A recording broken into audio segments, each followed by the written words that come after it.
Bismillah, jadi inilah teman-teman alat yang aku gunakan plus salep yang aku pakai untuk ikhtiar aku menyembuhkan atau menutup kembali luka atau jahitan sesar yang terbuka kemarin. Jadi ada kasa, kasa itu untuk menutup si luka, si jahitan, lalu ada salep, lalu ada juga plester dan gunting untuk menggunting plesternya. Mohon maaf, gambar guntingnya aku tutup karena aku nggak tahu boleh menampilkannya atau enggak. Ikut aku tampilkan bagaimana waktu itu aku pakai kasa dan salep pada luka jahitan sesar eh, waktu itu ya. Jadi si kasanya kita buka, dibentuk memanjang supaya menutupi seluruh jahitan sesar ya. Jadi kita bentuk panjang sepanjang luka jahitan sesar dan pastikan dilipatnya tidak usah terlalu tebal. Jadi cukup tipis aja supaya tetap udara itu masuk ke kulit atau ke luka jahitan. Kita bentuk seperti ini. Panjang ya, memanjang. Lalu baiklah, sekarang kita ibaratkan aku sedang mengolesi luka jahitan sesar dengan salep ya. Aku olesi seluruh bagian jahitan, lalu setelah itu kita tutup dengan kasa, karena si kasa ini fungsinya sebetulnya hanya untuk menutupi si luka jahitan dari debu agar tidak kena kotor gitu. Selanjutnya kita kasih plester supaya si kasanya tidak mudah jatuh ya teman-teman. Lalu berikutnya kita juga harus memastikan lebih sering mengganti celana dalam, karena Bu Vina bilang takutnya penyebab dari cairan atau kotornya si luka ini tuh dari celana dalam yang jarang diganti. Pemakaiannya sehari 2 kali ya teman-teman. Jadi pagi pakai kasa baru, lalu nanti siang atau sore kita ganti lagi. Jadi cukup 2 kali sehari aja. Dan ini plesternya tidak usah terlalu kenceng-kenceng, yang pasti supaya memastikan si kasanya enggak jatuh aja. Oke, kita pasang di keempat sisi ya. Setelah itu selesai, itu aja sih yang waktu itu aku ikhtiarkan untuk mengobati luka sesar aku yang terbuka. Berikut aku tampilkan informasi detail mengenai salepnya, silahkan dilihat. Dan aku juga berharap kepada teman-teman untuk menonton videonya dari awal sampai akhir supaya menghindari kesalahpahaman ya. Bismillahirrahmanirrahim. Assalamualaikum teman-teman. Kali ini aku akan membagikan video mengenai bagaimana cara aku mengobati luka jahitan sesar yang terbuka berdasarkan pengalaman aku kemarin. Yuk kita mulai. Jadi ini tuh sesar aku yang kedua. Untuk sesar yang pertama aku menggunakan sesar yang biasa, sedangkan yang kedua ini aku menggunakan metode sesar eraks. Nah, jarak antara sesar yang pertama dan kedua itu 2 tahun ya teman-teman. Berikutnya itu kontrol minggu pertama pasca operasi sesar. Aku datang ke rumah sakit, lalu singkat cerita diperiksa oleh dokternya, dikatakan bahwa jahitannya sudah bagus, rapi, dan perbannya pun sudah dibuka ya tentunya. Dan aku juga diedukasi bagaimana cara merawat si luka ini di rumah. Kata dokternya sudah boleh mandi seperti biasa, bisa dibersihkan pelan-pelan dengan menggunakan sabun, karena memang susternya bilang masih ada sedikit bekas darah-darah kering, jadi memang harus dibersihkan. Alhamdulillah dengan rasa seneng pulang ke rumah karena bisa mandi normal seperti biasa lagi. Terus setiap mandi memang aku bersihkan pakai sabun juga pelan-pelan. Tapi ternyata setiap mandi itu kalau aku lagi membersihkan si luka jahitan itu ada terasa seperti yang lengket gitu, ada yang basah, lengket keluar sedikit dari ujung sisi jahitan sesar tersebut. Pokoknya setiap mandi aku rasa-rasa kok ini apa ya, apa mungkin sabun yang masih tertinggal gitu. Lalu aku bilas lagi tapi ternyata masih ada. Sampai akhirnya keesokan harinya aku minta suami untuk cek gitu ada apa. aku nggak bisa cek langsung karena posisinya memang tidak terlihat, maka dari itu aku minta tolong suami. Lalu suami bilang memang ada kayak lubang kecil di bagian sisi kirinya. Nah itu yang membuat aku mulai khawatir, kok bisa gitu ini terbuka, ada cairan keluar dari jahitan sesar tersebut. Akhirnya aku langsung melakukan pencarian semua di Google, di YouTube gitu, apa penyebabnya, lalu gimana cara ngobatinnya.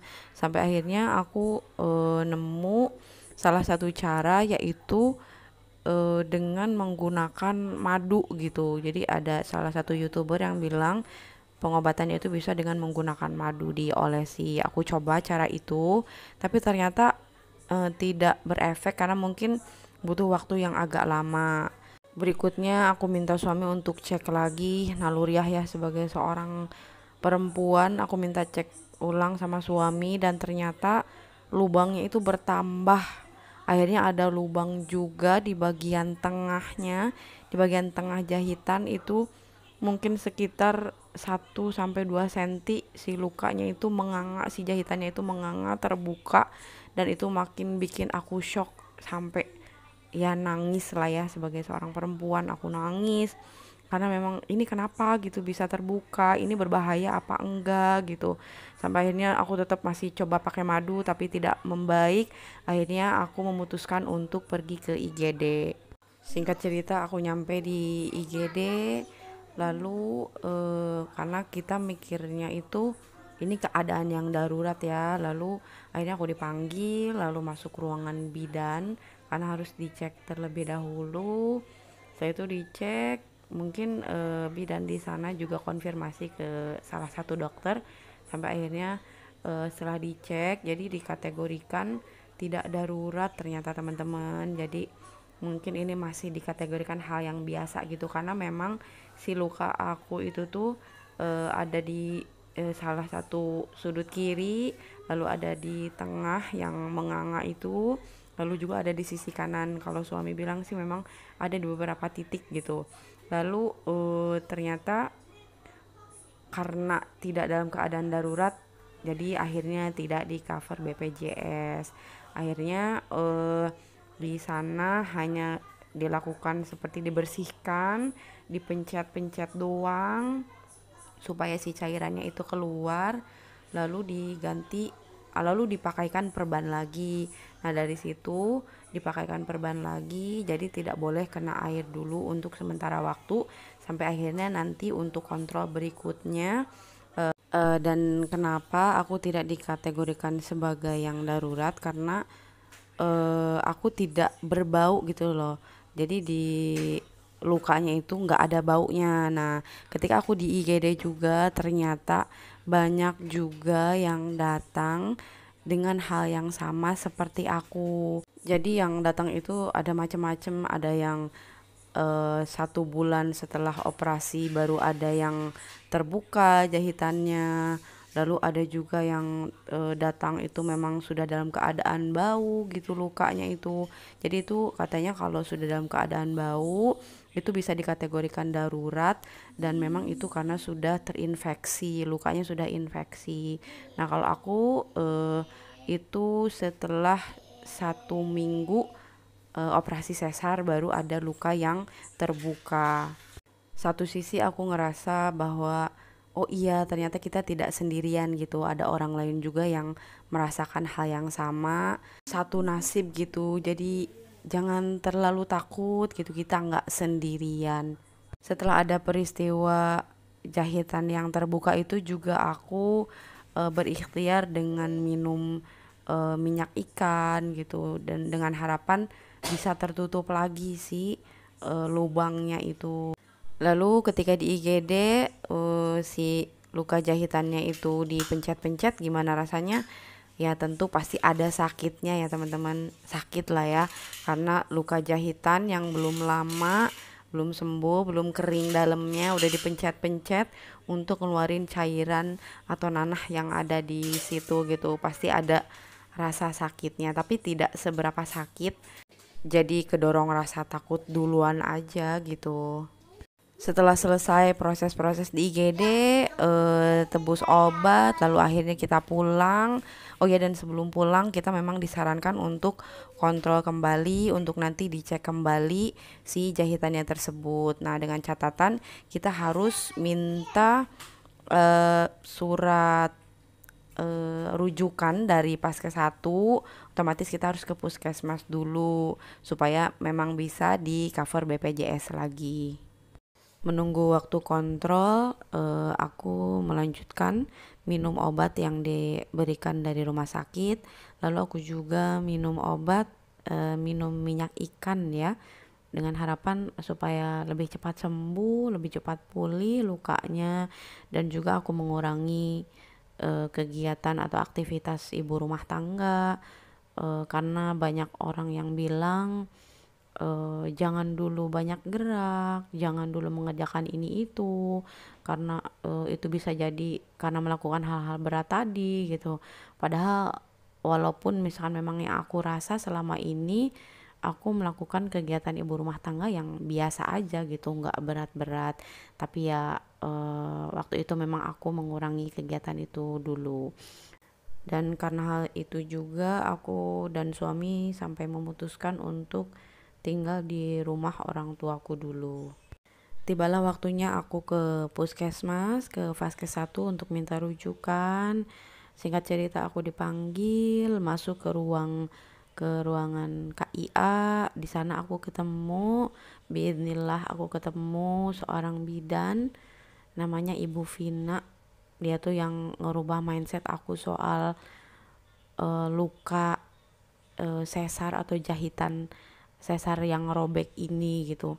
Aku ketemu beliau, jadi aku pertama biasalah ditanya ada tujuan apa gitu. Aku menjelaskan kalau kesini tuh aku mau minta surat rujukan untuk ke rumah sakit besar karena hari ini aku mau dicek luka bekas sesarnya apakah sudah bagus atau enggak. Intinya aku mau dibuka perbannya oleh dokter. Terus ternyata aku kira bakal langsung dikasih surat rujukan. Ternyata si Bu Vina ini tuh bilang, oh ya udah kamu berbaring dulu gitu. Dan Bu Vina ini orang Sumatera, jadi ngomongnya tuh tegas banget. Dia bilang ya udah kamu berbaring dulu. Terus aku bilang kan, enggak Bu, aku kesini mau minta surat rujukan aja, gitu kan, untuk rumah sakit. Ya udah katanya sama saya dilihat dulu lukanya seperti apa. Saya nggak mungkin tiba-tiba ngasih surat rujukan tanpa tahu kondisi kamu kayak gimana gitu kan. Oh ya udah deh, akhirnya oh ya udah deh Bu gitu. Akhirnya aku berbaring, lalu dibukalah perbannya sama Bu Vina itu. Terus dia ngecek dan Bu Vina itu langsung mencet-mencet, neken-neken bagian jahitan sesar itu, dan dia itu neken-nekennya lebih kenceng dari yang waktu aku rasain pas di IGD. Aku sampai bilang, Bu sakit Bu gitu kan. Terus kata si ibunya, ya segini doang tahan kata dia, ini biar keluar nih katanya kan, biar keluar cairannya, kata ini segini doang kamu kata gitu kan, tapi kan sakit Bu gitu.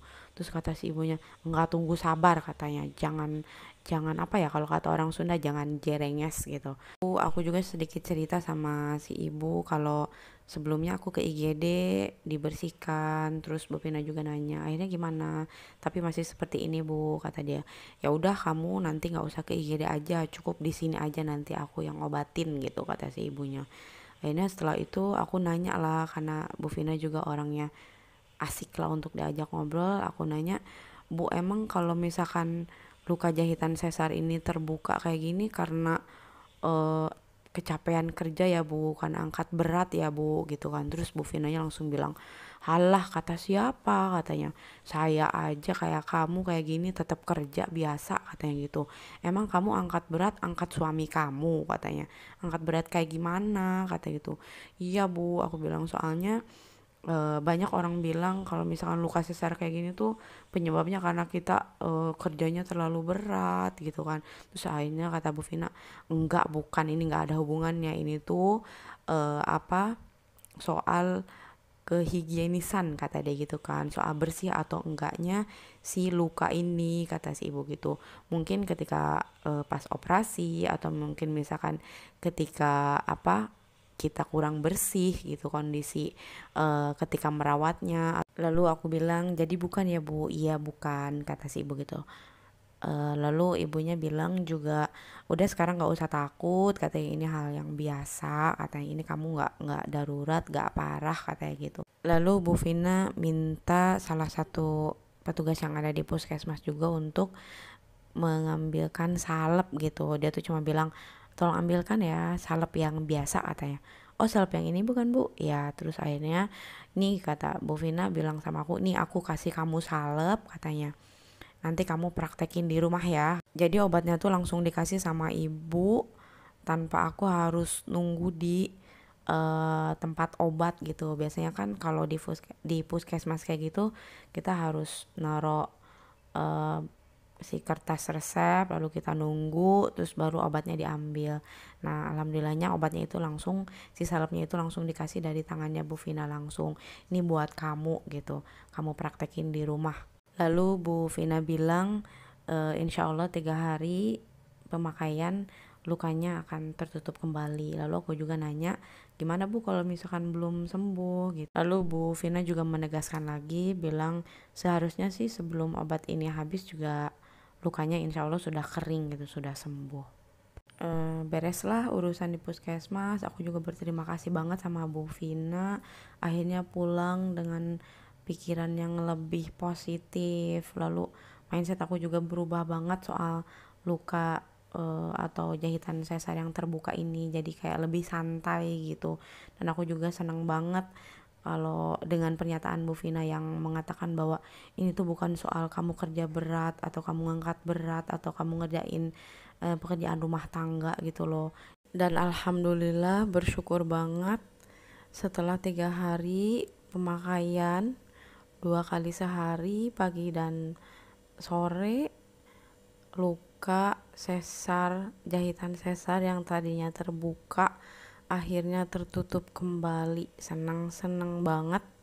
uh, Pokoknya nggak sampai si salepnya itu habis, lukanya udah tertutup. Di samping itu juga aku sambil mengkonsumsi minyak ikan, juga mengkonsumsi putih telur.